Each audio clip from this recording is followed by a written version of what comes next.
విడాకుల కోసం కోర్టు చుట్టూ తిరిగారు. 5 సంవత్సరాల పాటు విడాకుల కోసం పోరాడారు. పెద్దలు, కోర్టులో న్యాయాధికారులు ఎన్ని రకాలుగా చెప్పినా వినిపించుకోలేదు. మరికొద్ది రోజుల్లో విడాకులు మంజూరు అవుతాయి అనుకుంటున్న క్రమంలో అనూహ్యమైన సంఘటన చోటు చేసుకుంది. ఢిల్లీ నగరానికి చెందిన సౌరభ్ అనే వ్యక్తికి 2020లో శిఖా అనే యువతితో వివాహం జరిగింది. వివాహం జరిగిన కొద్ది రోజుల వరకు వారిద్దరూ బాగానే ఉన్నారు. తర్వాత ఇద్దరి మధ్య విభేదాలు చోటు చేసుకుని మొదట్లో చిన్నపాటి గొడవ, ఆ తర్వాత మరింత పెరిగి దీంతో ఇద్దరు విడిగా ఉండాలనుకున్నారు. విడాకులు తీసుకోవాలనుకున్నారు. విడివిడిగా ఉండడం మొదలుపెట్టారు. పరస్పరం కోర్టులో విడాకుల కోసం దరఖాస్తు చేసుకున్నారు. గడిచిన 5 సంవత్సరాలుగా విడాకుల కోసం ఫ్యామిలీ కోర్టు చుట్టూ తిరుగుతున్నారు.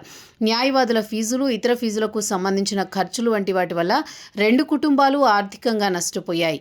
ఇటీవలి బాధతో శిఖా తండ్రి గుండెపోటుకు గురయ్యాడు. డబ్బు మొత్తం కోర్టు కేసులకు ఖర్చు కావడంతో ప్రైవేట్ ఆసుపత్రిలో చూపించే స్థాయి లేకుండా పోయింది. దీంతో అతన్ని ప్రభుత్వ ఆసుపత్రిలో చేర్పించారు. విషయం తెలుసుకున్న సౌరభ్ శిఖా తండ్రిని గురుగ్రామ్ ప్రభుత్వ ఆసుపత్రిలో పరామర్శించాడు.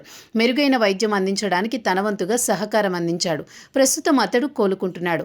విడాకుల కేసు విచారణకు సంబంధించి సౌరభ్ శిఖా కోర్టుకు హాజరయ్యారు. వారిద్దరి తరపు న్యాయవాదులు వాదనను వినిపించడం మొదలుపెట్టారు.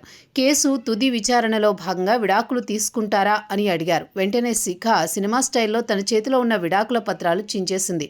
తన భర్తతో విడాకులు తీసుకునే ఉద్దేశం లేదని స్పష్టం చేసింది.